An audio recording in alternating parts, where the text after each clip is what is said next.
श्रीमद् भगवत गीता साक्षात भगवान की दिव्य वाणी है। इसकी महिमा अपार है, अपरिमित है। उसका यथार्थ में वर्णन कोई नहीं कर सकता।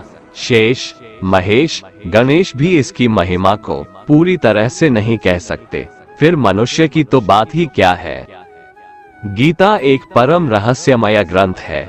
इसमें संपूर्ण वेदों का सार संग्रह किया गया है। इसका आशय इतना गूढ़ और गंभीर है कि आजीवन निरंतर अभ्यास करते रहने पर भी उसका अंत नहीं आता। भगवान के गुण, प्रभाव, स्वरूप, तत्व, रहस्य और उपासना का तथा कर्म एवं ज्ञान का वर्णन जिस प्रकार भगवत गीता में किया गया है, वैसा अन्य ग्रंथों में एक साथ मिलना कठिन है। भगवत गीता एक ऐसा अनुपमेय शास्त्र है जिसका एक भी शब्द सदुपदेश से खाली नहीं है। गीता सर्वशास्त्रमयी है। इसे सारे शास्त्रों का खजाना कहा जाता है। गीता का भली भांति ज्ञान हो जाने पर सभी शास्त्रों का तात्विक ज्ञान अपने आप हो जाता है। गीता को हम भगवान से भी बढ़कर कहें तो कोई अत्युक्ति नहीं होगी। भगवान ने स्वयं कहा है, मैं गीता के आश्रय में रहता हूँ। गीता मेरा श्रेष्ठ घर है।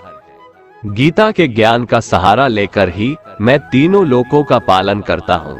इसके सिवा गीता में ही भगवान अपने मुक्त कंठ से यह घोषणा करते हैं कि जो कोई मनुष्य मेरी इस गीता रूप आज्ञा का पालन करेगा वह निसंदेह मुक्त हो जाएगा।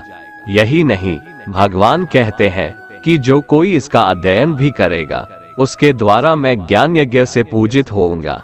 भगवान कहते हैं, जो मनुष्य गीता का रहस्य भक्तों को धारण कराता है और उनमें इसका विस्तार एवं प्रचार करता है, वो मनुष्य मुझे अतिशय प्रिय है। गीता संपूर्ण जीवन दर्शन है और इसका अनुसरण करने वाला व्यक्ति सर्वश्रेष्ठ होता है।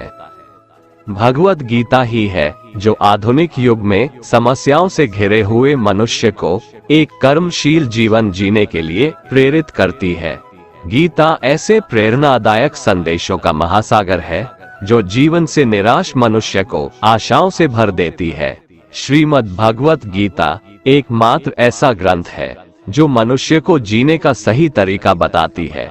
गीता जीवन में धर्म, कर्म और प्रेम का पाठ पढ़ाती है। श्रीमद् भगवत गीता का ज्ञान मानव जीवन और जीवन के बाद का जीवन दोनों के लिए उपयोगी माना गया है। भगवत गीता में कुल 18 अध्याय है और 700 श्लोक है, जिसे सभी के लिए पढ़ पाना थोड़ा मुश्किल है। इसीलिए आज के इस बेहद ही खास वीडियो में हम संपूर्ण गीता सार के बारे में बात करने वाले हैं, जिन्हें जानकर आप श्रीमद् भगवत गीता का सही मतलब समझ पाएंगे। इसलिए इन विचारों को आप हर रोज जरूर सुने।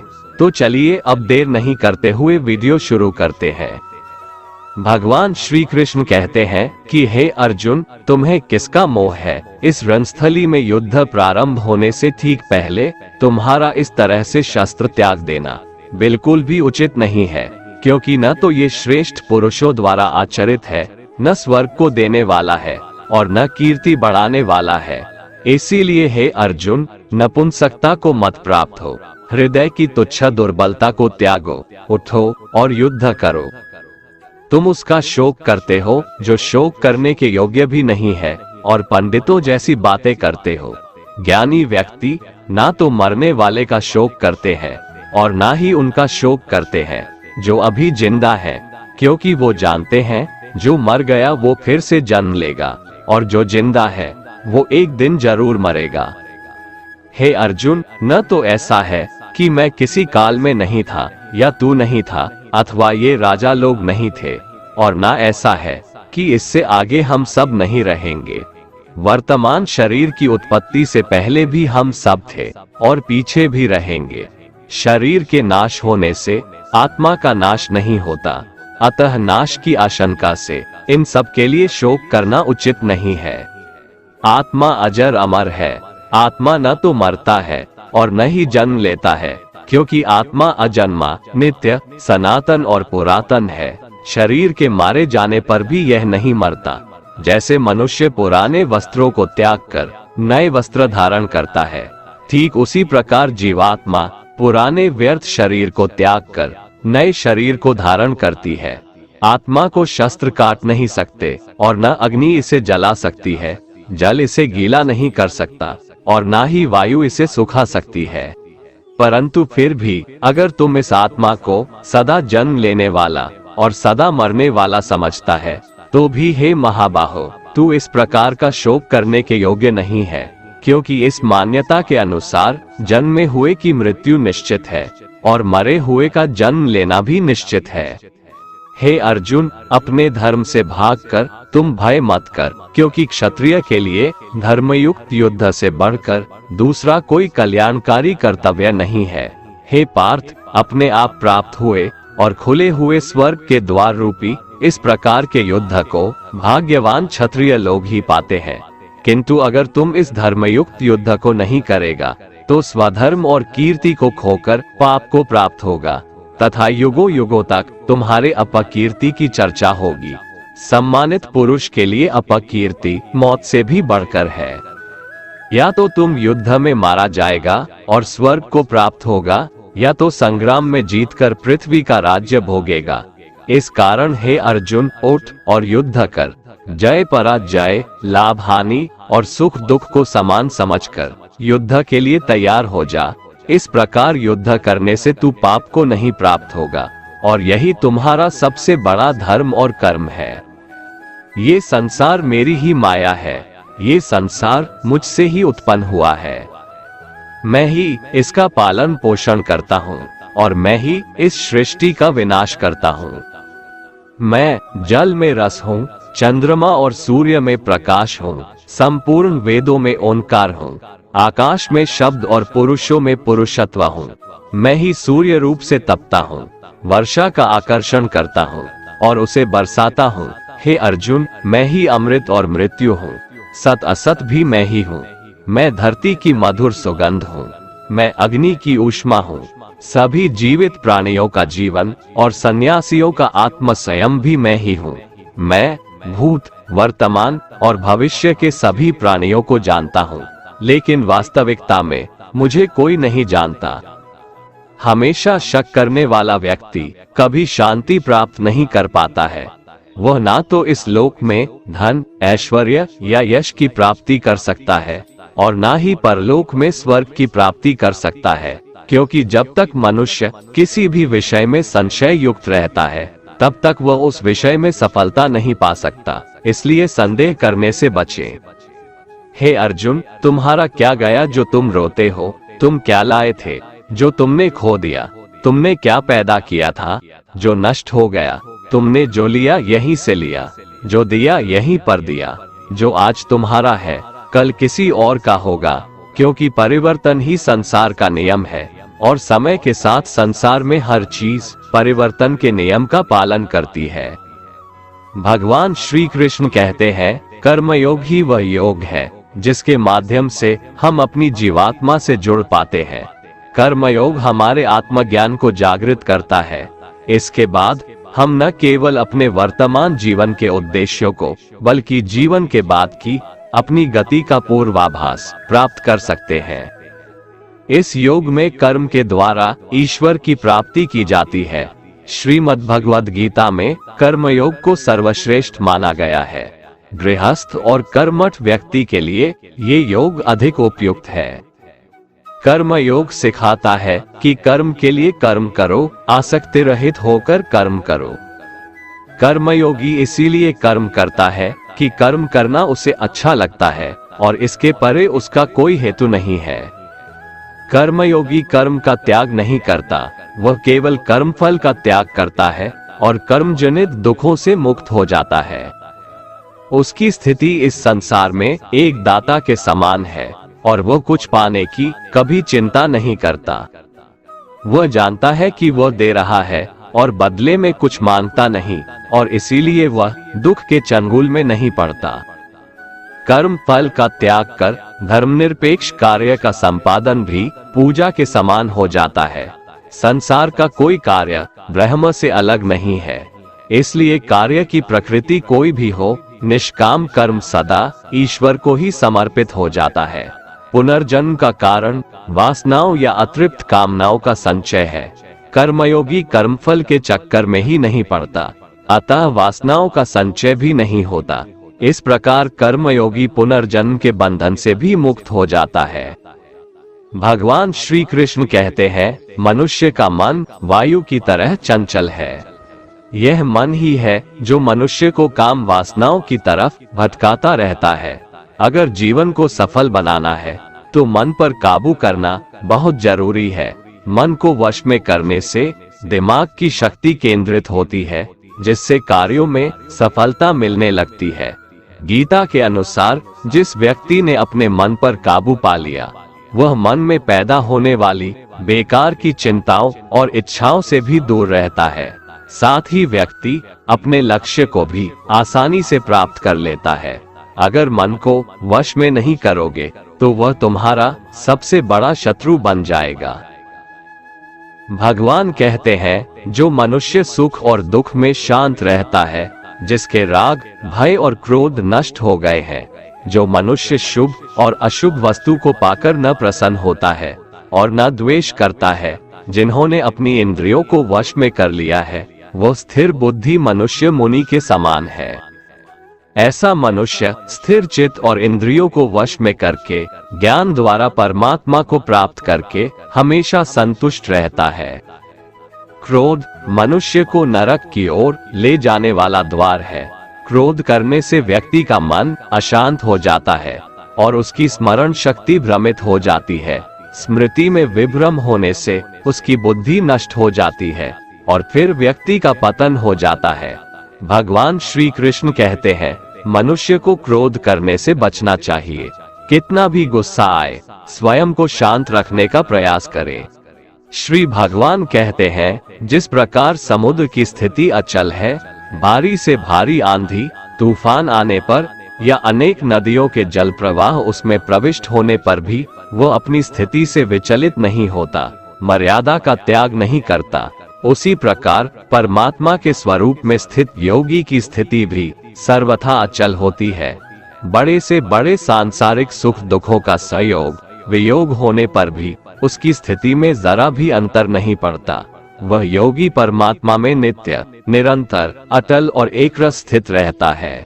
जो मनुष्य संपूर्ण कामनाओं को त्याग कर ममता रहित, अहंकार रहित और स्पृहा रहित होकर विचरण करता है, वही मनुष्य शांति को प्राप्त कर पाता है।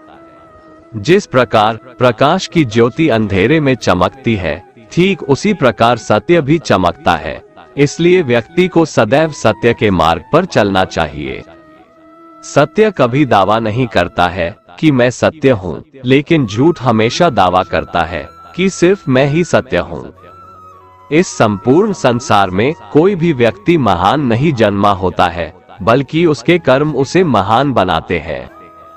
सही कर्म वह नहीं है जिसके परिणाम हमेशा सही हो, अपितु सही कर्म वह है जिसका उद्देश्य कभी गलत ना हो। श्रेष्ठ पुरुष जैसा आचरण करता है, अन्य पुरुष भी वैसा ही आचरण करते हैं। वो जो कुछ प्रमाण देता है, समस्त मनुष्य समुदाय उसी के पद चिन्हों पर अपने रास्ते चुनता है। इसलिए सज्जन व्यक्तियों को सदैव अच्छा व्यवहार करना चाहिए। जो मनुष्य ईश्वर में श्रद्धा नहीं रखते, वो अज्ञानी मनुष्य जीवन में कभी भी सुख, शांति और सफलता को प्राप्त नहीं कर पाते। ऐसे मनुष्य की बुद्धि विपरीत हो जाती है। वे लौकिक और पारलौकिक सब प्रकार के सुख साधनों को विपरीत ही समझने लगते हैं। इसी कारण वे विपरीत आचरणों में प्रवृत्त हो जाते हैं। इसके फलस्वरूप उनका इस लोक में और परलोक में पतन हो जाता है।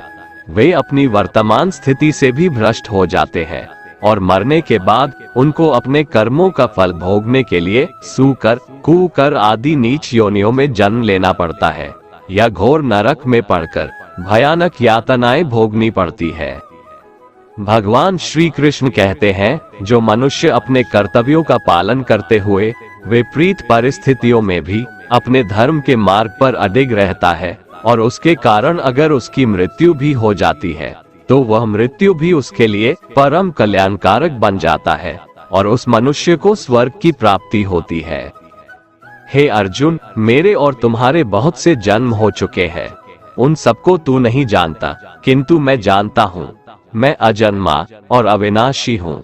मैं समस्त प्राणियों का ईश्वर होते हुए भी अपनी प्रकृति को अधीन करके अपनी योग माया से प्रकट होता रहता हूँ। जब जब इस धरती पर धर्म की हानि और अधर्म की वृद्धि होती है, तब तब अधर्म का विनाश और धर्म की पुनर्स्थापना हेतु मैं अपने एक नए रूप को रचता हूँ और लोगों के सम्मुख प्रकट होता रहता हूँ।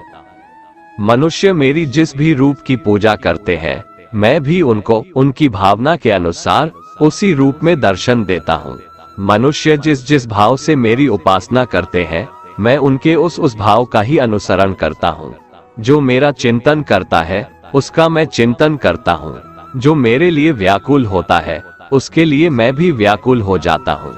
जो मुझे अपना सर्वस्व अर्पण कर देता है, मैं भी उसे अपना सर्वस्व अर्पण कर देता हूँ। इस मनुष्य लोक में सांसारिक भोग के लिए लोग इंद्र आदि देवताओं की उपासना करते हैं, क्योंकि देवताओं का पूजन करने वालों को उनके उपासना का फल तुरंत मिल जाता है। लेकिन मैं ऐसा नहीं करता हूँ। मेरे भक्त यदि सकाम भाव से भी मेरा भजन करते हैं, तो भी मैं उनकी उसी कामना को पूर्ण करता हूँ, जिसकी पूर्ति से उनका विषयों से वैराग्य होकर मुझ में प्रेम और विश्वास बढ़ता है। इसीलिए सांसारिक मनुष्यों को मेरी भक्ति का फल शीघ्र मिलता हुआ नहीं दिखता है, और इसलिए वे मंद बुद्धि मनुष्य कर्मों का फल शीघ्र प्राप्त करने की इच्छा से अन्य देवताओं का ही पूजन किया करते हैं। इंसान हमेशा अपने भाग्य को कोसता है, ये जानते हुए भी कि भाग्य से भी ऊंचा उसका कर्म है, जो उसके स्वयं के हाथों में है। जो हुआ वो अच्छा हुआ, जो हो रहा है वह भी अच्छा हो रहा है, जो होगा वह भी अच्छा ही होगा। जो बीत गया उसका तुम पछतावा ना करो और भविष्य की चिंता भी ना करो, अभी तो वर्तमान चल रहा है। जो पुरुष ना किसी से द्वेष करता है और ना किसी चीज की आकांक्षा करता है, वैसा कर्मयोगी पुरुष सन्यासी के समान है, और वह पुरुष सुखपूर्वक संसार बंधन से मुक्त हो जाता है। ना तो मैं किसी के भाग्य का निर्माण करता हूँ और ना ही किसी के कर्मफल का निर्माण करता हूँ। मनुष्य अपने द्वारा किए कर्मों का ही फल भोगता है और उसी से उसके भाग्य का निर्माण होता है। मनुष्य स्वयं ही अपना मित्र है और स्वयं ही अपना सबसे बड़ा शत्रु भी है। ज्ञानी मनुष्य कर्मयोग या भक्ति योग से एक ही जन्म में इस समुद्र रूपी संसार से निकलकर परमात्मा को प्राप्त कर लेता है, और अज्ञानी मनुष्य काम, क्रोध, लोभ, मोह में फंसकर 84 लाख योनियों में भटकता रहता है। भगवान श्री कृष्ण कहते हैं, भगवत प्राप्ति के लिए कर्म करने वाला कोई भी मनुष्य दुर्गति को प्राप्त नहीं होता है। इस लोक में या परलोक में वह जहाँ भी रहता है, वो परमात्मा के मार्ग में आगे ही बढ़ता रहता है। हे अर्जुन, जिनकी बुद्धि माया ने हर ली है, जो जानबूझकर पाप कर्मों में ही लिप्त हैं, जो मुझे जानने की चेष्टा भी नहीं करते, ऐसे मनुष्य को जीवन में और जीवन के बाद के जीवन में भी कष्टों से मुक्ति नहीं मिल पाता है। जो मनुष्य अंत काल में भी मुझको स्मरण करता हुआ शरीर त्यागता है, वह मेरे परम धाम को प्राप्त होता है, इसमें कोई संशय नहीं है। देवताओं को पूजने वाले देवताओं को प्राप्त होते हैं, पितरों को पूजने वाले पितरों को प्राप्त होते हैं, भूतों को पूजने वाले भूतों को प्राप्त होते हैं, और मेरा पूजन करने वाले भक्त मुझको ही प्राप्त होते हैं। इसलिए मेरे भक्तों का पुनर्जन्म नहीं होता। जो कोई भक्त मेरे लिए प्रेम से पत्र, पुष्प, फल, जल आदि अर्पण करता है, उस शुद्ध बुद्धि निष्काम प्रेमी भक्त का प्रेम पूर्वक अर्पण किया हुआ वह पत्र, पुष्प मैं सद्गुण से प्रकट होकर प्रेम पूर्वक खाता हूँ। भगवान श्री कृष्ण कहते हैं, हे अर्जुन, तू जो कर्म करता है, जो खाता है, जो हवन करता है, जो दान देता है और जो तप करता है, वह सब मुझे अर्पण कर, मैं तुम्हें मुक्ति प्रदान करूंगा। मेरे लिए ना तो कोई प्रिय है और ना ही अप्रिय, परंतु जो भक्त मुझको प्रेम से भजते हैं, वो मुझ में है और मैं उनमें हूँ। यदि कोई दुराचारी भी अनन्य भाव से मेरा भक्त बनकर मुझको भजता है, तो वह पुरुष भी साधु के समान है, क्योंकि उसने भली भांति निश्चय कर लिया है कि परमेश्वर के भजन के समान अन्य कुछ भी नहीं है। स्त्री, वैश्य, शूद्र, भूत, पिशाच, चांडाल कोई भी हो, वो मेरी शरण में आकर परम गति को प्राप्त होते हैं। हमारे तामसिक गुण हमारे अंदर हीन भावना पैदा करके हमें खुद को उदास और नुकसान पहुंचाते हैं, और हमारे राजसिक गुण हमें ईर्ष्यालु और लोभी बना देते हैं। भगवान श्री कृष्ण कहते हैं, हर मनुष्य को तामसिक और राजसिक गुणों को खत्म करके अपने सात्विक गुणों से परिचित होना पड़ेगा। सात्विक गुण वो है जो आत्मा को अपने आसपास की हर चीज से जोड़े रखता है और उन्हें प्यार करना सिखाता है। किसी का अच्छा ना कर सको तो बुरा भी मत करना, क्योंकि दुनिया कमजोर है लेकिन दुनिया बनाने वाला नहीं। जिंदगी में हम कितने सही हैं और कितने गलत हैं, ये केवल दो लोग जानते हैं, एक परमात्मा और दूसरी हमारी अंतरात्मा। अपने आप को भगवान के प्रति समर्पित कर दो, यही सबसे बड़ा सहारा है। जो कोई भी इस सहारे को पहचान गया है वह डर, चिंता और दुखों से आजाद रहता है। मनुष्य को सबसे पहले खुद का आकलन करना चाहिए, अर्थात खुद के बारे में जान लेना चाहिए। खुद की काबिलियत और क्षमता को जानना ही मनुष्य को आत्मज्ञान की प्राप्ति करा सकता है। जब तक मनुष्य खुद के बारे में जान नहीं लेगा, तब तक उस मनुष्य का उद्धार नहीं हो सकता। श्रीमद् भगवद गीता में भगवान श्री कृष्ण कहते हैं कि हर एक मनुष्य को अपने आप पर पूरा भरोसा करना चाहिए, क्योंकि जो लोग खुद पर विश्वास करते हैं वह अवश्य ही सफलता प्राप्त करते हैं। ऐसा भी बताया जाता है कि जो व्यक्ति जैसा विश्वास करता है आखिरकार वैसा ही बन जाता है। सुख और दुख सर्दी और गर्मी के समान है। आज अगर दुख है तो कल सुख भी अवश्य होगा। इसलिए इन दोनों ही परिस्थितियों में मनुष्य को संयम से काम लेना चाहिए। जो मनुष्य अपने सभी काम में मन लगाकर अपना कार्य करते हैं और वो छोटे से छोटे कार्यों में भी खुशी ढूंढ ही लेते हैं, वो लोग निश्चित ही अंत में सफलता प्राप्त करते हैं। वहीं दूसरी तरफ ऐसे मनुष्य भी होते हैं जो अपने काम को बस एक बोझ समझकर बस पूरा कर देना चाहते हैं और अपने किसी भी काम को सही ढंग से नहीं करते हैं। तो ऐसे मनुष्य हमेशा ही अपने जीवन में पीछे रह जाते हैं। जो लोग स्वार्थी प्रवृत्ति के हैं, जो सिर्फ अपना मतलब साधने में लगे रहते हैं, जिन्हें दूसरों की भलाई से कोई मतलब नहीं है, ऐसे लोगों का कभी भला नहीं होता।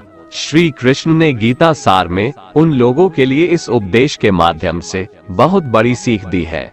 भगवान कहते हैं, स्वार्थ शीशे में फैली धूल की तरह है, जिसकी वजह से व्यक्ति अपना प्रतिबिंब ही नहीं देख पाता।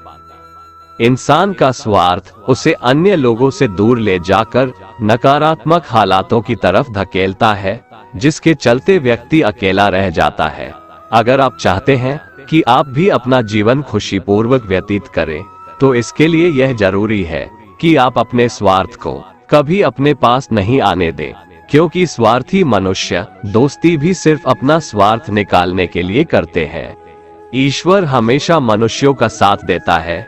जो व्यक्ति इस प्रभावशाली सत्य को मान लेता है तो उसका जीवन पूरी तरह बदल जाता है। सृष्टि निर्माता ईश्वर ही है जो संपूर्ण जगत को चला रहा है। वहीं इंसान तो बस ईश्वर की हाथ की एक कठपुतली है। इसलिए इंसान को कभी अपने भविष्य या फिर अतीत की चिंता नहीं करनी चाहिए, क्योंकि हर विकट परिस्थिति में ईश्वर इंसान का साथ देता है और उसे मुश्किल से बाहर निकालता है। इसलिए हम सभी को ईश्वर पर भरोसा रखना चाहिए। श्रीमद् भगवत गीता में श्री कृष्ण ने यह उपदेश दिया है कि अपने काम को पहले प्राथमिकता दें और पहले अपने काम को पूरा करने की कोशिश करें, तभी दूसरे का काम करें। क्योंकि जो लोग पहले अपने काम को नहीं करते और दूसरे का काम करते रहते हैं, वे लोग अक्सर परेशान रहते हैं। मनुष्य अपने हृदय से जो दान कर सकता है वो अपने हाथों से नहीं कर सकता, और मौन रहकर जो कुछ वो कह सकता है वो शब्दों से नहीं कह सकता। जो चीजें हमारे दायरे से बाहर हो उसमें समय गंवाना मूर्खता ही होगी। किसी भी व्यक्ति को ना तो समय से पहले और ना ही भाग्य से अधिक कुछ मिलता है, लेकिन उसे पाने के लिए सदैव प्रयत्नशील रहना चाहिए। जो मनुष्य मेरे पर मन लगाते हैं मेरी भक्ति करते हैं, मैं उनको वो सब कुछ प्रदान करता हूँ जो उनके पास नहीं है, और जो उनके पास है मैं उनकी रक्षा भी करता हूँ। इसलिए ये बहुत जरूरी है कि हम अपने बुरे वक्त में परमात्मा पर भरोसा रखें। भगवान श्री कृष्ण कहते हैं, कितना भी बुरा वक्त आ जाए कभी विचलित नहीं होना चाहिए, बल्कि डटकर उसका सामना करना चाहिए, क्योंकि इस संसार का नियम है, जो आया है उसे दुख का सामना करना पड़ेगा। रोने से और चिंता करने से कोई फायदा नहीं होने वाला है, बल्कि इससे दुख और बढ़ेगा। जीवन में आगे बढ़ने के लिए और अपनी अलग पहचान बनाने के लिए यदि आपको क्रांतिकारी भी बनना पड़े तो इससे पीछे न हटें। कहने का सीधा मतलब ये है कि जरूरत के हिसाब से खुद में बदलाव करें और समाज के बारे में न सोचते हुए अपने काम पूरे करें। जीवन में दोस्तों की भूमिका बहुत अहम होती है। सच्चे दोस्तों की पहचान हमेशा मुश्किल वक्त में ही होती है। जिस तरह भगवान कृष्ण ने पांडवों के मुश्किल वक्त में उनका साथ दिया था, वैसे ही आपको भी अपने दोस्तों का साथ देना चाहिए। इसके साथ ही आपको ऐसे ही दोस्त बनाने चाहिए जो आपके मुश्किल वक्त में आपके साथ खड़े रहें। जीवन में हार जीत लगी रहती है, लेकिन सफलता सिर्फ उसी व्यक्ति को मिलती है जो अपनी गलतियों और हार से सीख लेकर आगे बढ़े। हार कर निराश होना किसी भी समस्या का हल नहीं है। किसी भी परिस्थितियों से लड़ने के लिए उसके लिए एक बेहतर रणनीति बनाना बहुत जरूरी है। बिना रणनीति के आप हर मोर्चे पर कामयाब नहीं हो पाएंगे। यदि पांडव भी श्री कृष्ण द्वारा बनाई गई रणनीति का पालन नहीं करते तो शायद कौरवों के खिलाफ हुए युद्ध में उन्हें जीत नहीं मिलती। गीता के 10वें अध्याय में भगवान श्री कृष्ण कहते हैं कि हे अर्जुन, मैं सभी प्राणियों के हृदय में स्थित सबका आत्मा हूँ। संपूर्ण प्राणियों का आदि, मध्य और अंत भी मैं ही हूँ।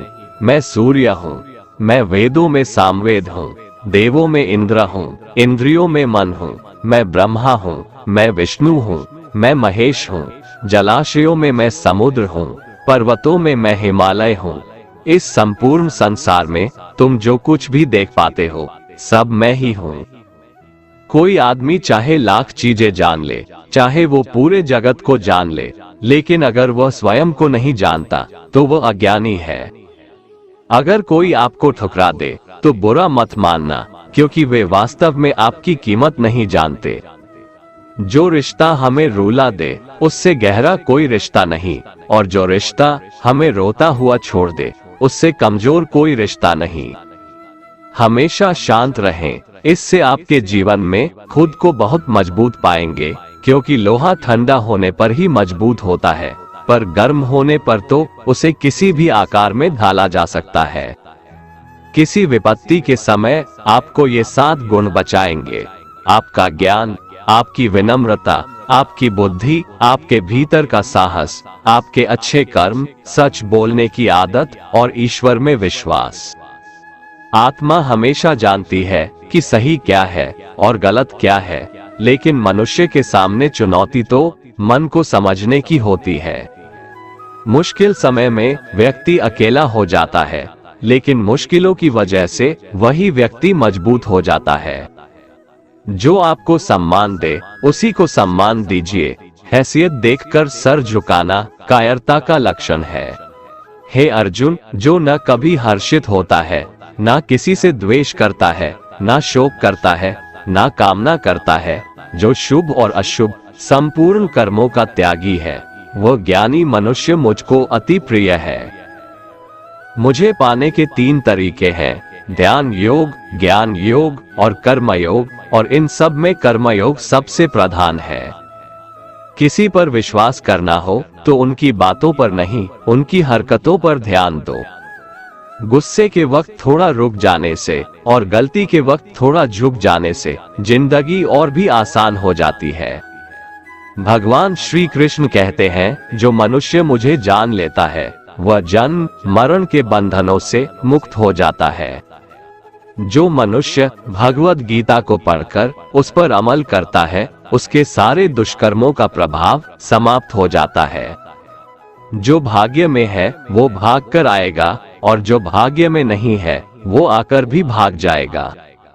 जैसे हवा के झोंके नाव को भटका देते हैं, वैसे ही मनुष्य की इच्छाएं बुद्धि को भटका देती है। एक समझदार व्यक्ति वही है जो दूसरों को देखकर उनकी विशेषताओं से सीखता है, उनसे तुलना और ईर्ष्या नहीं करता। शस्त्र केवल शरीर को घायल कर देते हैं, किंतु शब्द आत्मा को भी घायल कर देते हैं। जो मनुष्य अपने को परमात्मा से अलग नहीं समझता है और ना ही इस शरीर से अपना कोई संबंध मानता है, वह सदा के लिए जन्म मरण से मुक्ति पा लेता है। जो व्यक्ति आध्यात्मिक जागरूकता के शिखर तक पहुंच चुके हैं, उनका मार्ग है निस्वार्थ कर्म, और जो भगवान के साथ संयोजित हो चुके हैं, उनका मार्ग है स्थिरता और शांति। मानव कल्याण ही भगवत गीता का प्रमुख उद्देश्य है, इसलिए मनुष्य को अपने कर्तव्यों का पालन करते समय मानव कल्याण को प्राथमिकता देना चाहिए। श्री कृष्ण कहते हैं, जो तुम्हारा साथ देता है तुम उसका साथ दो, जो तुम्हें धोखा देता है तुम उसे त्याग दो।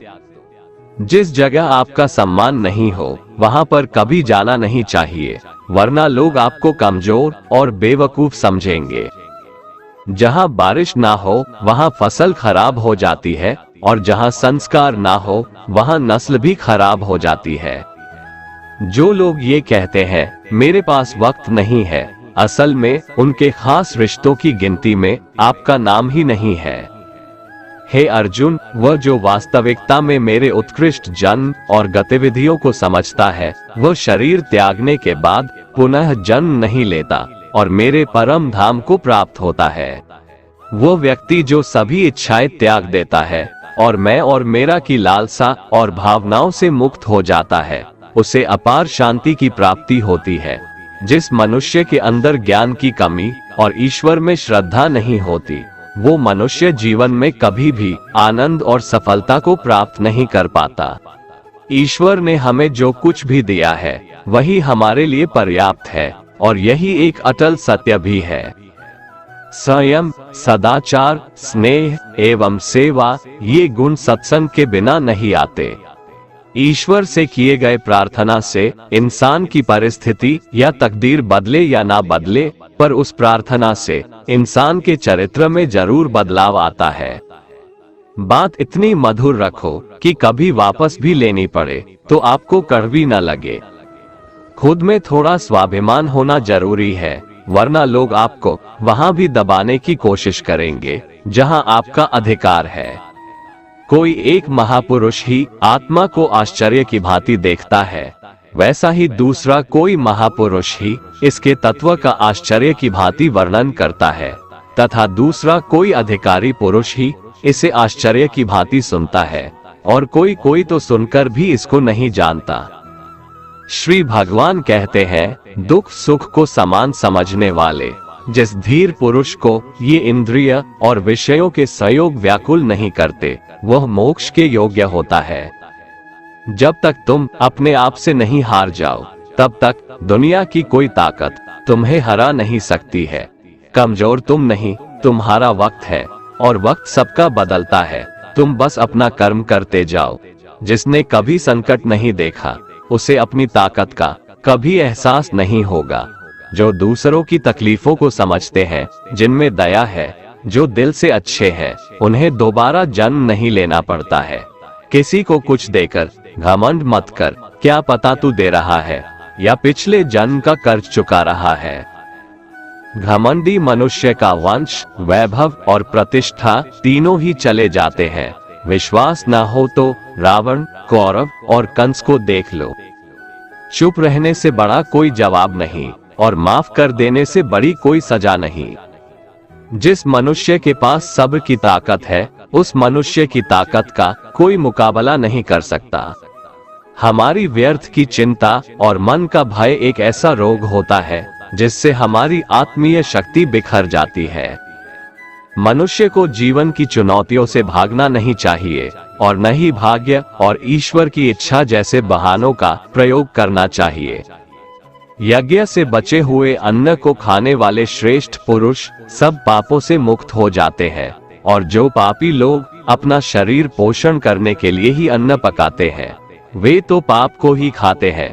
अर्थात जो लोग ईश्वर को याद किए बिना अपने जिंदा रहने में ही लगे रहते हैं, उन्हें चोर समझना चाहिए। केवल ज्ञान ही एक ऐसा अक्षय तत्व है जो कहीं भी, किसी भी अवस्था में और किसी भी काल में मनुष्य का साथ नहीं छोड़ता। धरती पर जिस प्रकार मौसम में बदलाव आता है, उसी प्रकार जीवन में भी सुख दुख आता जाता रहता है। युद्ध हो या जीवन, सफलता केवल 3 शस्त्रों से प्राप्त होती है: धर्म, धैर्य और साहस। कोई भी मनुष्य जन्म से नहीं, बल्कि अपने कर्मों से महान बनता है। कुछ पाना है तो खुद पर भरोसा कीजिए, क्योंकि सहारे कितने भी सच्चे और अच्छे हो, साथ छोड़ ही जाते हैं। मित्र गरीब है या अमीर, यह मायने नहीं रखता, बल्कि वो आपके बुरे समय में आपका साथ कितना देता है, यह मायने रखता है। धर्म चाहे जो भी हो, अच्छे इंसान बनो, हिसाब हमारे कर्म का होगा, धर्म का नहीं। खुशी के लिए काम करोगे तो खुशी नहीं मिलेगी, लेकिन खुश होकर काम करोगे तो खुशी जरूर मिलेगी। जब आप दूसरों के लिए अच्छा चाहते हैं, तो वही अच्छी चीजें आपके जीवन में वापस आती है। यही प्रकृति का नियम है। आपका मूल्य इससे तय नहीं होता कि आप क्या है, यह इससे तय होता है कि आप खुद को क्या बनाने की क्षमता रखते हैं। हंसता हुआ मन और हंसता हुआ चेहरा, यही सच्ची संपत्ति है। जितना इंतजार वो आपसे करवा रहा है, समय आने पर वो इतना देगा कि संभाल भी नहीं पाओगे। कोई आपका साथ ना दे तो निराश मत होना, क्योंकि परमात्मा से बड़ा हमसफर कोई नहीं होता। खुशी आजादी पर निर्भर होती है, और आजादी इस बात पर निर्भर होती है कि आप कितने साहसी हैं। विश्वास के बगैर इस दुनिया में कोई भी रिश्ता ज्यादा देर तक कायम नहीं रह सकता। यदि किसी भूल के कारण कल का दिन दुख में बीता, तो उसे याद कर आज का दिन व्यर्थ ना करें। बहुत से ऐसे लोग हैं जो कर्म करते हुए ही परम सिद्धि को प्राप्त हुए थे। जनक आदि ज्ञानी जन भी आसक्ति रहित कर्म द्वारा ही परम सिद्धि को प्राप्त हुए थे। इसलिए मनुष्य को हमेशा अच्छे कर्म करने चाहिए और फल की अभिलाषा से दूर रहना चाहिए। हे अर्जुन, मेरा इन तीनों लोकों में न तो कुछ कर्तव्य है और न ही कोई वस्तु प्राप्त करने योग्य है, फिर भी मैं कर्म करते हुए अपने कर्तव्य का निर्वाह करता हूँ। श्री भगवान कहते हैं, हे पार्थ, यदि मैं कर्मों को करने में सावधानी ना बरतूं, तो बड़ा अनर्थ हो जाएगा, क्योंकि मनुष्य सब प्रकार से मेरे ही मार्ग का अनुसरण करते हैं। वे मूर्ख हैं जो प्रेम को बकवास कहते हैं। प्रेम इस संसार की मूल है, इसी से संसार बना है। रिश्तों में नियमित दूरियां रिश्तों को जोड़ती है और अनियमित दूरियां रिश्तों को तोड़ती है। मनुष्य अपने विश्वास से निर्मित होता है। जैसा वो विश्वास करता है, वैसा वो बन जाता है। कृष्ण कहते हैं, धर्म के लिए लड़ना सीखो, अधर्मी का काल बनना सीखो और अपनों के लिए त्याग करना सीखो। सत्य हमेशा पानी में तेल की एक बूंद के समान होता है। कितना भी असत्य का पानी डाले, वह हमेशा ऊपर ही तैरता है। अपने जीवन में कभी भी ना किसी को आनंद में वचन दो, ना क्रोध में उत्तर दो और ना ही दुख में कभी निर्णय लो। कोई आदमी चाहे लाख चीजें जान ले, चाहे वो पूरे जगत को जान ले, लेकिन अगर वह स्वयं को नहीं जानता तो वह अज्ञानी है। अपना काम बनाने के लिए लोग आपकी तारीफ करेंगे, आपसे रिश्ता बनाने की कोशिश करेंगे, लेकिन उनके व्यवहार को सच मानकर अगर आप फंस जाएंगे तो आगे चलकर आपको ही नुकसान होगा। अक्सर आपको चोट वही लोग पहुंचाते हैं जो आपके अपने होते हैं, जो आपके दिल के ज्यादा करीब होते हैं। गीता का ये सबसे महत्वपूर्ण ज्ञान है, क्योंकि महाभारत की लड़ाई पराये लोगों में नहीं थी, यह एक ही परिवार की लड़ाई थी। चाहे आप किसी की मदद करो या मत करो, लेकिन जानबूझकर कभी किसी का दिल नहीं दुखाना चाहिए, क्योंकि जब किसी का दिल आपकी वजह से दुखता है तो हमेशा याद रखना कि आपको भी वो दर्द एक दिन जरूर मिलेगा।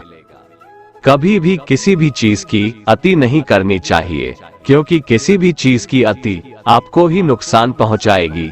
इसलिए जीवन को संतुलन के साथ जीना चाहिए। जो आपके साथ अधर्म करे, पाप करे, गलत करे, उसे सजा जरूर देना चाहिए। अगर आप उसे सहते हैं तो वो आपके साथ और गलत करता है और आप उससे भी बड़े पाप के भागीदार बन जाएंगे। इसलिए ज्ञानी व्यक्ति को चाहिए कि वो अपने साथ हो रहे गलत का विरोध करना सीखे। जीवन में कभी वो मत करो जो लोग करते हैं, हमेशा वही करो जो तुम्हारे लिए सही है। भगवान श्री कृष्ण कहते हैं, जो इंसान अपनी रक्षा खुद नहीं कर सकता या फिर अपनी रक्षा करने का प्रयास भी नहीं करता, ऐसे मनुष्यों की रक्षा भगवान भी नहीं करते। जो इंसान खुद के महत्व को नहीं जानता, वैसे इंसान को कोई भी महत्व नहीं देता है। बुरा इंसान कभी अपनी बुराई नहीं छोड़ता। आप चाहे उसके साथ कितना भी अच्छा चलो, वो आपको तकलीफ जरूर देगा। इसलिए जो जैसा है उसके साथ वैसा ही व्यवहार करना चाहिए। जो इंसान समय की कदर नहीं करता, समय भी उस इंसान की कदर कभी नहीं करता है, और वैसा इंसान जीवन में कभी भी सुख, शांति और सफलता को प्राप्त नहीं कर पाता है। संगति का मनुष्य के जीवन पर बहुत गहरा प्रभाव पड़ता है। अच्छा इंसान अगर बुरे लोगों के संगत में रहेगा तो वो भी एक दिन बुरा बन जाएगा। इसलिए हमेशा अच्छे लोगों के संगत में रहें। इस दुनिया में परमात्मा के सिवा किसी को अपना मत समझो। यहाँ कोई अपना नहीं है, क्योंकि जब दुनिया के सारे रास्ते बंद हो जाते हैं तो ईश्वर की तरफ जाने वाला रास्ता हमेशा खुला रहता है। इस दुनिया में हारे हुए इंसान की, तकलीफ में पड़े हुए इंसान की कोई मदद नहीं करता, और अगर कोई इंसान थोड़ा सा सफल हो जाए तो उससे कोई खुश नहीं होता। इसलिए अपना दुख किसी को बताओ मत और अपनी खुशी किसी के आगे जताओ मत। मनुष्य का आहार हमेशा सात्विक और संतुलित होना चाहिए। जिस इंसान को ये समझ नहीं कि क्या खाना चाहिए, कितना खाना चाहिए, कहाँ खाना चाहिए और कैसे खाना चाहिए, वो परमात्मा को कभी नहीं पा सकता। जो मंदबुद्धि मनुष्य सिर्फ दिखावे के लिए कहता है कि उसने समस्त इंद्रियों को वश में कर लिया है, परंतु वह मन ही मन उन इंद्रियों के विषयों का चिंतन करता रहता है, वो मनुष्य मिथ्याचारी अर्थात दंभी कहा जाता है। जो पुरुष परंपरा से नहीं चलता, सृष्टि चक्र के नियमों का पालन नहीं करता, अर्थात अपने कर्तव्य का पालन नहीं करता, वह इंद्रियों के द्वारा भोगों को भोगने वाला पापी पुरुष व्यर्थ ही जीता है। परंतु जो मनुष्य आत्मा में ही रमण करने वाला और आत्मा में ही तृप्त तथा आत्मा में ही संतुष्ट हो, उसके लिए कोई कर्तव्य नहीं है। आत्मा का मतलब यहाँ सबसे बड़ा सच है, और जो सत्य को समझता है, सत्य में ही खुश होकर सत्य में ही रहता है, उसके लिए कोई कर्तव्य नहीं है। लेकिन ऐसा कोई लाखों करोड़ों में एक होता है। उस महापुरुष का इस विश्व में न तो कर्म करने से कोई प्रयोजन रहता है और न कर्मों के न करने से ही कोई प्रयोजन रहता है, तथा संपूर्ण प्राणियों में भी इसका स्वार्थ से कोई संबंध नहीं रहता। कहने का सीधा मतलब है, जिसे परमात्मा मिल चुका है वह कोई और दूसरा कर्म क्यों करे। जो ज्ञानी है, जिन्हें ईश्वर की सच्चाई मालूम हो चुकी है, उनकी ये जिम्मेदारी बन चुकी है कि उनके काम करने के तरीके से कहीं किसी और के मन में काम करने के प्रति अश्रद्धा या अपमान ना पैदा हो जाए। इसलिए उन ज्ञानी जनों के लिए ये जरूरी है कि वो ऐसा उदाहरण सामने रखें जिससे हर कोई अपना कर्म, अपना कर्तव्य करने के लिए प्रेरित हो। तामसिक गुण वाले व्यक्ति आलस्य या नींद इसी प्रकार के कर्म करते हैं। राजसिक गुण वाले बात बात पर शौर्य या बहादुरी दिखाने का काम करते हैं, लेकिन ज्ञानी मनुष्य जानते हैं उसके गुण ही उससे कर्म करवा रहे हैं, और जो ज्ञानी नहीं होते वो समझते हैं कि सब कुछ वही कर रहे हैं। उठाकर फेंक दो उन रिश्तों को गहरे समुंदर में जिनमें वक्त पड़ने पर स्वार्थ और मतलब की बदबू आती हो। अगर सही मायने में आप अपना जीवन बदलना चाहते हो तो सबसे पहले आपको अपना मन बदलने के लिए तैयार रहना पड़ेगा, क्योंकि जैसा आपका मन रहेगा वैसे ही आपके विचार होंगे, और जैसे आपके विचार होंगे वैसे ही आपका जीवन होगा। जो जा रहा है उसे जाने दो, वो आज रुक भी गया तो कल चला ही जाएगा। आप जितने सरल, सीधे और नर्म दिल के रहोगे, उतना ही चतुर और बेईमान लोगों द्वारा खदेड़ दिए जाओगे। जिंदगी में सब कुछ दोबारा मिल सकता है, पर वक्त के साथ खोया हुआ रिश्ता और भरोसा दोबारा नहीं मिलता। भरोसा उसी पर करना जो निभाने के लायक हो। कुछ पल का साथ तो अर्थी उठाने वाले भी दे देते हैं। सच्चे लोगों पर भी उतना विश्वास रखिए जितना दवाइयों पर रखते हैं। बेशक थोड़े कड़वे होंगे, पर आपके लिए फायदेमंद होंगे। उन लोगों से तो दूरियां ही ठीक है जिन्होंने आपकी नजदीकियों की कभी कदर नहीं की। बड़ा वही होता है जो छोटों के दर्द को समझ सके। कौन क्या कर रहा है, कैसे कर रहा है, क्यों कर रहा है, इन सब से आप जितना दूर रहेंगे उतना ही खुश रहेंगे। हर रिश्ते की अलग अलग सीमाएं होती है, लेकिन बात जब आत्मसम्मान की हो तो वहां पर हर रिश्ता समाप्त कर देना ही उचित होता है। सुबह की नींद इंसान की इरादों को कमजोर बनाती है। मंजिल को हासिल करने वाले लोग कभी देर तक नहीं सोते। मदद एक ऐसी घटना है, करो तो लोग भूल जाते हैं और ना करो तो लोग याद रखते हैं। इंसान दो लोगों से हमेशा हार जाता है, एक अपने परिवार से और दूसरा अपनी पसंद के इंसान से। मूर्ख इंसान अपना तो नुकसान करता ही है, लेकिन जो उसकी मदद करता है उसका भी नुकसान करता है। जीवन में इतने व्यस्त हो जाओ कि पछतावा, दुख, नफरत, डर के लिए समय ही ना बचे। कोई भरोसा तोड़े तो उसका भी धन्यवाद करें। वो हमें सिखाते हैं कि भरोसा सोच समझकर करना चाहिए। जीवन में सुख शांति चाहते हैं तो अपनी समस्याओं और आलोचनाओं को खुद पर हावी ना होने दें। जन्म से मिले रिश्ते तो प्रकृति की देन है, लेकिन खुद के बनाए रिश्ते आपकी पूंजी है, इन्हें संभाल कर रखिए। किसी व्यक्ति के गुण दोषों का निर्धारण करने से पूर्व अपनी दृष्टि को निष्पक्ष और पारदर्शी बनाना आवश्यक होता है। किसी को अपनी कमजोरी मत बताओ, क्योंकि अक्सर लोग दूसरों की कमजोरी का फायदा उठा लेते हैं। जिंदगी में दो लोगों को कभी मत भूलना, एक वो जिसने तकलीफ दी हो और दूसरा वो जिसने तकलीफ में साथ दिया हो। भगवान श्री कृष्ण कहते हैं, तू मन छोटा मत किया कर, जहां तेरे अपने मुंह फेर लेंगे वहां मैं तुम्हारा साथ दूंगा।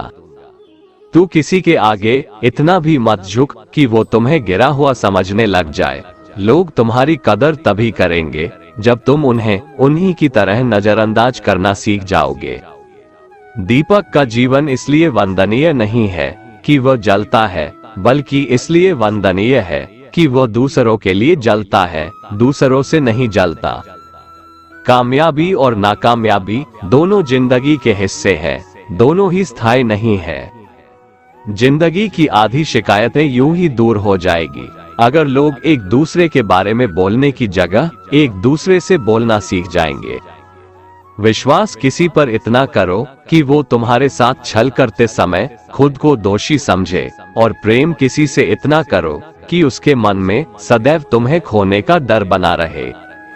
चार वेदों का अर्थ नहीं भी जानो तो कोई बात नहीं, लेकिन समझदारी, जवाबदारी, वफादारी और ईमानदारी, इन चार शब्दों का मर्म जान लो तो भी जीवन सार्थक हो जाएगा।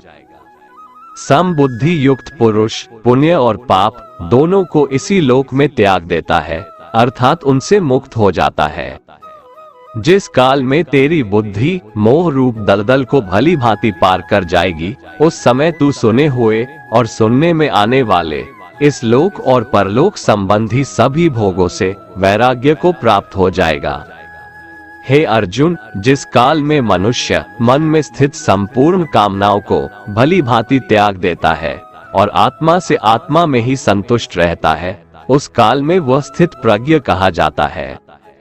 दुखों की प्राप्ति होने पर जिसके मन में उद्वेग नहीं होता, सुखों की प्राप्ति में जो सर्वथा स्पृहा रहित है, तथा जिसके राग, भय और क्रोध नष्ट हो गए हैं, ऐसा मुनि स्थिर बुद्धि कहा जाता है। जिस प्रकार कछुआ सब ओर से अपने अंगों को जैसे समेट लेता है, वैसे ही जब पुरुष इंद्रियों के विषयों से इंद्रियों को सब प्रकार से हटा लेता है, तब उसकी बुद्धि स्थिर है। ऐसा समझना चाहिए। किससे कब और कितना बोलना है, अगर तुमने ये समझ लिया तो तुम अपनी जिंदगी के सार्थक बन चुके हो। कान्हा कहते हैं, जीवन में कभी मौका मिले तो किसी के लिए सारथी बनना, स्वार्थी नहीं। धर्म से भरा हृदय धर्म का परामर्श देता है और अधर्म से भरा हृदय अधर्म का परामर्श देता है। इंसान इसलिए दुखी नहीं है कि वह ईश्वर को नहीं मानता, इंसान इसलिए दुखी है क्योंकि वह ईश्वर की नहीं मानता। समय आने पर सबको मिलता है, समय से पहले की चाह ही दुख का कारण बनती है। किसी से सच्चा प्रेम होना शुद्धता और दिव्यता का प्रतीक है। जो कुछ भी हुआ है उसमें तेरा कोई योगदान नहीं है, इसलिए तुम्हारी सारी परेशानियां व्यर्थ है। हर चीज की शुरुआत मुझसे होती है और खत्म भी मुझ पर आकर ही होती है। इंद्रियों से मिलने वाला सुख सच्चा नहीं होता है। इंद्रियों का सुख पहले तुमको अमृत की मिठास देगा, लेकिन बाद में तुम्हारा विनाश कर देगा। कान्हा कहते हैं, हे मानव, तुम अपने जीवन को सार्थक बना सकते हो, लेकिन इसके लिए तुम्हें मेरी शरण में आना पड़ेगा। अगर तुम्हें मेरी बातें अटपटी लगती है तो तुम्हें अपने नजरिए को बदलने की जरूरत है। अभी तुम चीजों को उस तरह से नहीं देखते हो जिस तरह मैं देखता हूँ। अगर एक बार तुमने मुझ पर विश्वास कर लिया तो तुम्हें जीवन में कभी निराश होना नहीं पड़ेगा। एक बार जो मुझ पर विश्वास कर लेता है उसका साथ मैं कभी नहीं छोड़ता हूँ।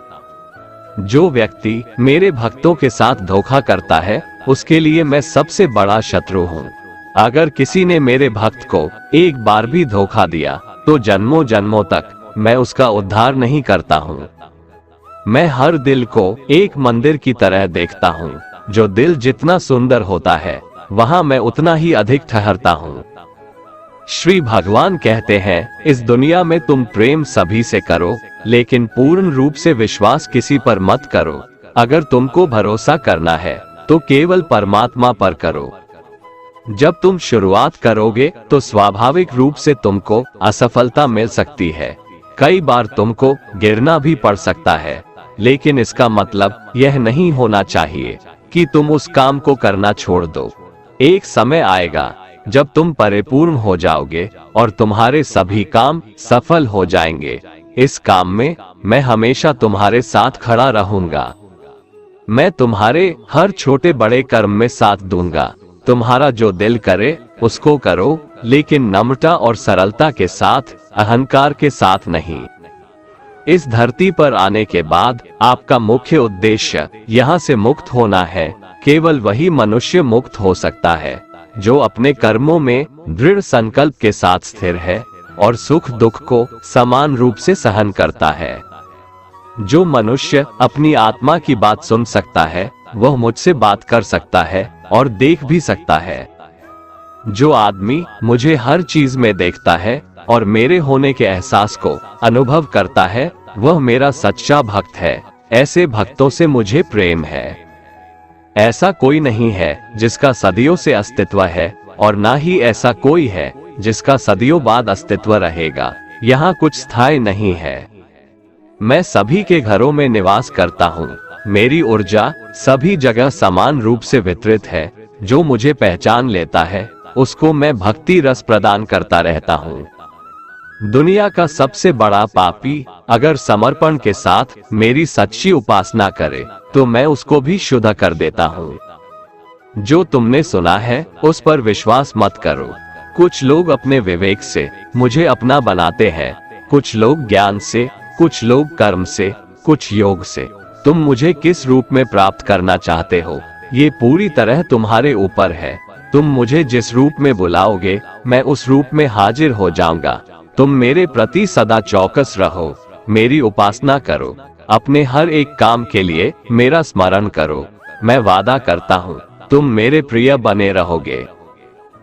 यदि कोई साधक किसी कारणवश अपनी साधना में सफल नहीं हो पाता तो भगवान उसकी अधूरी साधना पूरी करने के लिए फिर से शुद्ध श्रीमंतों के घर में जन्म देते हैं। हे धनंजय, मेरे सिवाय इस जगत का कोई दूसरा कारण नहीं हो सकता। मैं ही इस संपूर्ण संसार का महाकारण हूँ। जैसे मोती सूत के धागे की माला में पिरोए हुए होते हैं, वैसे ही यह संपूर्ण जगत मुझ में ही ओतप्रोत है। ये संसार मुझसे ही उत्पन्न होता है, मुझ में ही स्थित रहता है और मुझ में ही लीन हो जाता है। कहने का तात्पर्य यह है कि भगवान के सिवाय संसार की स्वतंत्र सत्ता नहीं है। सत, रज और तम, इन तीनों गुणों से युक्त मेरी माया को पार कर पाना असंभव है। मनुष्य मेरी इस माया में चिपके रहते हैं और भोग संग्रह की इच्छा छोड़ नहीं पाते। मनुष्य अपने को कभी सुखी और कभी दुखी, कभी समझदार और कभी बेसमझ, कभी निर्बल और कभी बलवान आदि मानकर मेरी इस माया में तल्लीन रहते हैं। परंतु जो मनुष्य मेरे शरणागत हो जाते हैं, वे मेरी इस माया को आसानी से पार कर जाते हैं, क्योंकि उनकी दृष्टि केवल मेरी तरफ रहती है। वे मेरी माया में नहीं फंसते।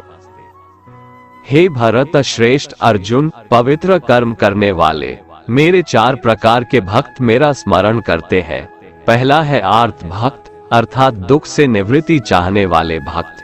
दूसरा है अर्थार्थी भक्त, अर्थात धन संपदा चाहने वाले भक्त। तीसरा है जिज्ञासु भक्त, अर्थात केवल मुझे जानने की इच्छा वाले भक्त।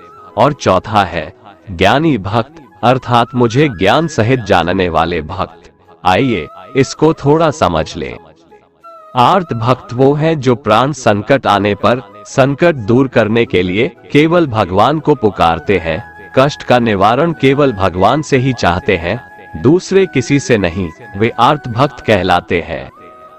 आर्त भक्तों में द्रौपदी और गजेंद्र का दृष्टांत ठीक नहीं लगता है, क्योंकि इन दोनों ने अपनी रक्षा के लिए अन्य उपायों का भी सहारा लिया था। चीर हरण के समय जब तक द्रौपदी भीष्म पितामह और 5 पांडवों पर भरोसा करती रही, तब तक वह रोती बिलखती और कष्ट पाती रही। परंतु जब सब सहारा छोड़कर अनन्य भाव से प्रभु को पुकारा, तब प्रभु ने उसकी लाज बचाई। ऐसे ही गजेंद्र ने जब तक दूसरे हाथियों और हथिनियों का सहारा लिया, अपने बल का सहारा लिया, तब तक वह कई वर्षों तक ग्राह से लड़ता रहा और दुख पाता रहा। सब सहारा छूटने के बाद जब उसने ओम नमो भगवते कहकर हरि को पुकारा, तब भगवान ने तुरंत आकर ग्राह का मुंह फाड़ दिया और गजेंद्र का उद्धार किया। आर्त भक्तों में अभिमन्यु की पत्नी उत्तरा का दृष्टांत सही लगता है, कारण कि जब उस पर आफत आई, तब उसने भगवान श्री कृष्ण के सिवाय किसी दूसरे उपाय का सहारा नहीं लिया। उसने सीधे भगवान से निवेदन किया। उसने श्री भगवान से कहा कि हे जगतपति, ये दहकता हुआ अश्वत्थामा का बाण मेरे गर्भ को नष्ट करने के लिए दौड़ा आ रहा है, मेरी रक्षा करे। तुरंत उत्तरा के गर्भ में प्रविष्ट होकर भगवान ने गर्भ की रक्षा की और परीक्षित को बचाया। अर्थार्थी भक्त वो है जिनको अपनी सुख सुविधा के लिए धन संपत्ति प्राप्त करने की इच्छा हो जाती है, परंतु उसको वे केवल भगवान से ही चाहते हैं, दूसरों से नहीं। ऐसे भक्त अर्थार्थी भक्त कहलाते हैं।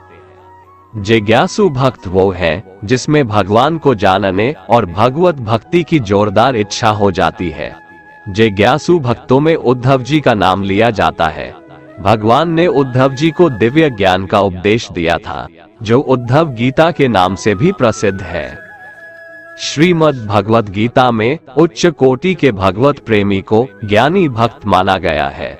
उनके मन में किसी भी प्रकार की कोई इच्छा नहीं होती, वे केवल भगवान के प्रेम में ही मस्त रहते हैं।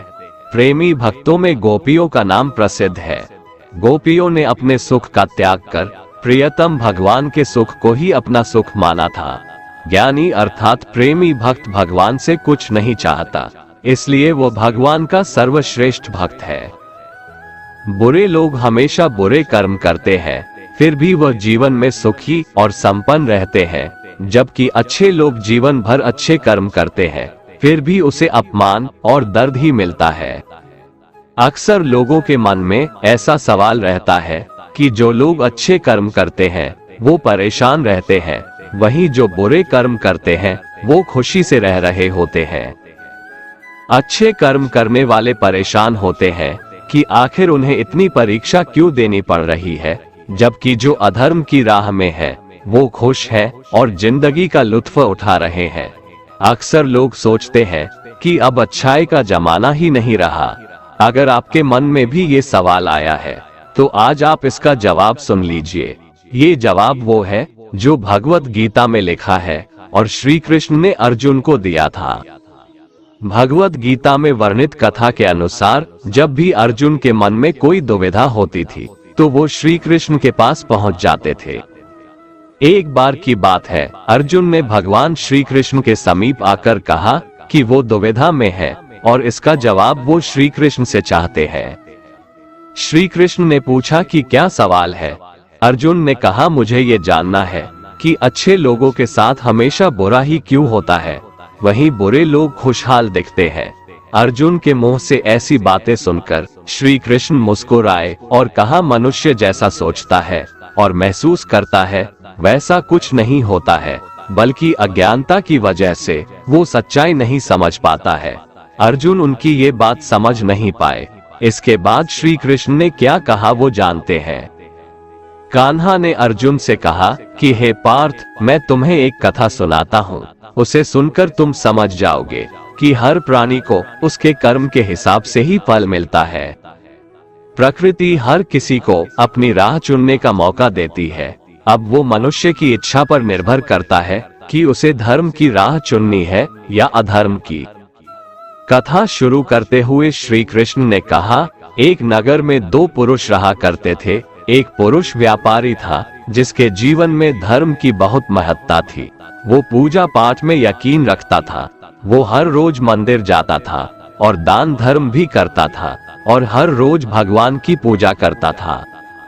वहीं दूसरा पुरुष बिल्कुल विपरीत था। वो हर रोज मंदिर तो जाता था लेकिन पूजा करने नहीं, बल्कि मंदिर के बाहर से जूते चप्पल चुराने। उसे दान और धर्म से कोई लेना देना नहीं था। समय बीतता गया और एक दिन बहुत जोर की बारिश हो रही थी। इस वजह से मंदिर में पुजारी के अलावा कोई नहीं था। ये बात जब दूसरे पुरुष को पता चली तो उसने कहा कि ये सही मौका है मंदिर का धन चुराने का। पंडित से नजर बचाकर उसने मंदिर का सारा धन चुरा लिया। उसी समय धर्म कर्म में विश्वास रखने वाला व्यक्ति भी मंदिर पहुंचा। दुर्भाग्य से मंदिर के पुजारी ने उसे ही चोर समझ लिया और चिल्लाने लगे। वहां लोग एकत्र हो गए और उसे बहुत मारा। किसी तरह वो बचते बचाते वहां से निकला तो दुर्भाग्य ने उसका साथ वहां भी नहीं छोड़ा। मंदिर के बाहर वो एक गाड़ी से टकरा गया और घायल हो गया। फिर वो व्यापारी लंगड़ाते हुए घर जाने लगा तो रास्ते में उसकी मुलाकात उस पुरुष से हुई जिसने मंदिर से धन चुराया था। उसने कहा, आज तो मेरी किस्मत चमक गई, एक साथ इतना सारा धन मिल गया। ये सब देखकर उसे बहुत बुरा लगा और उसने अपने घर से भगवान की सारी तस्वीरें निकाल दी। कुछ सालों बाद दोनों की पुरुषों की मृत्यु हो गई। मरने के बाद जब दोनों यमराज की सभा में पहुंचे और भले पुरुष ने दूसरे व्यक्ति को देखा तो उसे बहुत गुस्सा आया। उसने क्रोधित होकर यमराज से पूछ ही लिया, मैं तो हमेशा अच्छे कर्म करता था, दान में विश्वास रखता था, उसके बदले जीवन भर मुझे अपमान और दर्द ही मिला और इस व्यक्ति को नोटों से भरी पोटली, आखिर ऐसा भेदभाव क्यों? इस पर यमराज ने कहा, पुत्र तुम गलत समझ रहे हो। जिस दिन तुम्हारी गाड़ी से टक्कर हुई थी वो दिन तुम्हारे जीवन का आखिरी दिन था, परंतु तुम्हारे अच्छे कर्मों की वजह से तुम्हारी मौत सिर्फ एक छोटी से चोट में बदल गई। तुम इस दुष्ट व्यक्ति के बारे में जानना चाहते हो? दरअसल इसके भाग्य में राजयोग था, मगर इसके कुकर्मों और अधर्म की वजह से वो सिर्फ एक छोटी सी धन की पोटली में बदल गया।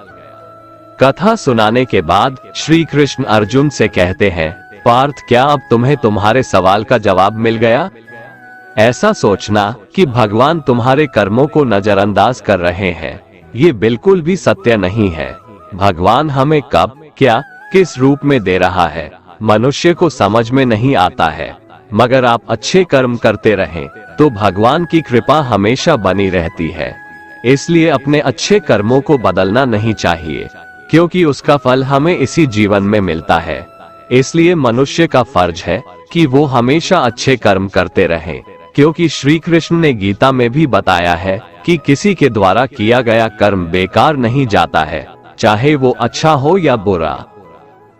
कान्हा कहते हैं, मैं ना तो तुम्हारी महंगी भेंट से प्रसन्न होता हूँ और ना ही दिखावटी दान दीक्षा से। अगर मेरे मन को जीतना है तो मुझे प्रेम से पुकारो, मैं हाजिर हो जाऊंगा। अवास्तविक चीजों को लेकर मन में कभी डर पैदा मत होने दो। वो वास्तविक नहीं है, वह ना तो कभी था और ना कभी होगा। इसके विपरीत जो वास्तविक है वह हमेशा से था और उसे ना तो बदला जा सकता है, ना कभी नष्ट किया जा सकता है। जो मनुष्य किसी अच्छे काम में लगा हुआ होता है, आने वाले समय में उसका अंत कभी बुरा नहीं होता है। मनुष्य को निडर, शुद्ध और आध्यात्मिक बनना चाहिए। जीवन का आनंद लो, उदार दिल से बातें करो, किसी पर क्रोध मत करो, किसी का अहित मत सोचो, सभी के साथ सद्भाव के साथ पेश आओ। कर्म का नियम कहता है कि प्रत्येक घटना का एक कारण और प्रभाव होता है। समान रूप से किए गए कार्य के परिणाम अलग अलग हो सकते हैं। ये केवल इस बात पर निर्भर करता है कि वो कर्म करता किस प्रकार है। जिस प्रकार आग एक लकड़ी को जलाकर राख कर देती है, उसी प्रकार आत्मा ज्ञान आपके अंदर चलने वाले सभी द्वैत कार्यों को भस्म कर आपको आंतरिक शांति प्रदान करता है। भगवान पर विश्वास उस बच्चे की तरह करो जिसे हवा में उछालो तो वह हंसता है, वह डरता नहीं है, क्योंकि वह जानता है कि आप उसे गिरने नहीं दोगे। दुनिया में हमारे सामने चाहे जो परिस्थिति आ जाए, एक काम करना, अपने जीवन को ऊपर वाले को सौंप देना। इस मनुष्य लोक में कर्मों के फल को चाहने वाले लोग देवताओं का पूजन किया करते हैं, क्योंकि उनको कर्मों से उत्पन्न होने वाली सिद्धि शीघ्र मिल जाती है। ब्राह्मण, क्षत्रिय, वैश्य और शूद्र, इन 4 वर्णों का समूह गुण और कर्मों के अनुसार मेरे द्वारा रचा गया है। इस प्रकार उस सृष्टि रचनादि कर्म का कर्ता होने पर भी मुझ अविनाशी परमेश्वर को तू वास्तव में अकर्ता ही जान। कर्मों के फल में मेरी स्पृहा नहीं है, इसलिए मुझे कर्म लिप्त नहीं करते। यहाँ श्री भगवान के कहने का भाव है कि कर्म करो, लेकिन फल की इच्छा से नहीं, बस अपना कर्म करते जाओ और आगे बढ़ते जाओ। पूर्व काल में पूर्वजों ने भी इस प्रकार मेरे बताए अनुसार ही कर्म किए हैं और मोक्ष को प्राप्त हुए हैं। इसलिए अगर तू भी मोक्ष को पाना चाहता है तो पूर्वजों द्वारा सदा से किए जाने वाले कर्मों को ही कर। जिसकी आसक्ति सर्वथा नष्ट हो गई है, जो अपने देह पर अभिमान नहीं करता और जो ममता से रहित हो गया है, जिसका चित्त निरंतर परमात्मा के ज्ञान में स्थित रहता है, वैसा कर्मयोगी अपना कर्म यज्ञ की तरह करता है और मोक्ष को प्राप्त होता है। जो अपना सब कुछ परमात्मा को अर्पित कर देता है, जिसके लिए परमात्मा ही सब कुछ है, जो अपने हर कर्म में परमात्मा को देखता है और हर कर्म परमात्मा के लिए करता है, वैसा कर्मयोगी मोक्ष का अधिकारी होता है। जो मनुष्य मुझसे परम प्रेम करके इस परम रहस्य युक्त गीता शास्त्र को मेरे भक्तों में कहेगा, वह मुझको ही प्राप्त होगा, इसमें कोई संदेह नहीं है। उससे बढ़कर मेरा प्रिय कार्य करने वाला मनुष्यों में कोई भी नहीं है, तथा पृथ्वी भर में उससे बढ़कर मेरा प्रिय दूसरा कोई भविष्य में होगा भी नहीं। जो मनुष्य श्रद्धायुक्त दोषों से रहित होकर इस गीता शास्त्र का श्रवण भी करेगा, वह भी सभी पापों से मुक्त होकर मेरे परम धाम को प्राप्त होगा। दोस्तों, अगर आपको हमारा ये वीडियो पसंद आया तो कमेंट में जय श्री राधे कृष्ण लिखें और ऐसे ही प्रेरणादायक वीडियो देखने के लिए हमारे चैनल को सब्सक्राइब कर लें। जय श्री राधे कृष्ण।